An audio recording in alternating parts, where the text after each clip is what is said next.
వరుస బెదిరింపు కాల్స్ నేపథ్యంలో హైదరాబాద్ గోషామహల్ బీజేపీ ఎమ్మెల్యే రాజాసింగ్ను పోలీసులు అలర్ట్ చేశారు.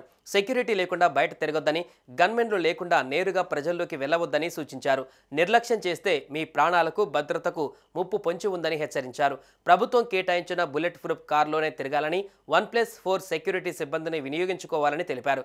బైక్పై తిరగవద్దని సూచించారు. గత నెల రోజులుగా చంపేస్తామంటూ రాజాసింగ్కు ఆగంతకుల నుంచి వరుసగా బెదిరింపు కాల్స్ వస్తున్నాయి. ఇవాళ కాకపోతే రేపైనా నీ తల నరికేస్తామని ఆగంతకులు రాజాసింగ్ను బెదిరించారు. గుర్తు తెలియని ఫోన్ నంబర్ల నుంచి బెదిరింపు కాల్స్ వస్తున్నట్లుగా ఆయన అనుచరులు కూడా తెలిపారు.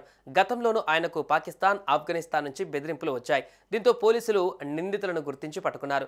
రాజాసింగ్ హత్యకు కుట్ర పన్నినట్టుగా విచారణలో తేలింది. ఈ నేపథ్యంలోనే మంగళహట్ పోలీసులు రాజాసింగ్ను అప్రమత్తంగా ఉండాలంటూ నోటీసులు జారీ చేశారు. భద్రతా విషయంలో పూర్తి స్థాయిలో సహకరించాలని సిటీ పోలీసులు రాజాసింగ్ను కోరారు. ఈ మేరకు మంగళహట్ పోలీసులు ఎమ్మెల్యేకు నోటీసులు పంపించారు. మరోవైపు బీజేపీ ఎమ్మెల్యే రాజాసింగ్ భద్రతను పెంచుతూ ప్రభుత్వం నిర్ణయం తీసుకుంది. బుల్లెట్ ప్రూఫ్ వాహనంతో పాటు 1+4 భద్రతా సిబ్బందిని ప్రభుత్వం ఏర్పాటు చేసింది. ఇటీవల రాజాసింగ్కు బెదిరింపు కాల్స్ రావడంతో తనకు భద్రత పెంచాలని ప్రభుత్వాన్ని కోరడంతో రాజాసింగ్కు బుల్లెట్ ప్రూఫ్ వాహనంతో పాటు 1+4 భద్రతా సిబ్బందిని ప్రభుత్వం ఏర్పాటు చేసింది. అటు గన్ లైసెన్స్ను కూడా ఇవ్వాలని బీజేపీ ఎమ్మెల్యే కోరుతున్నారు.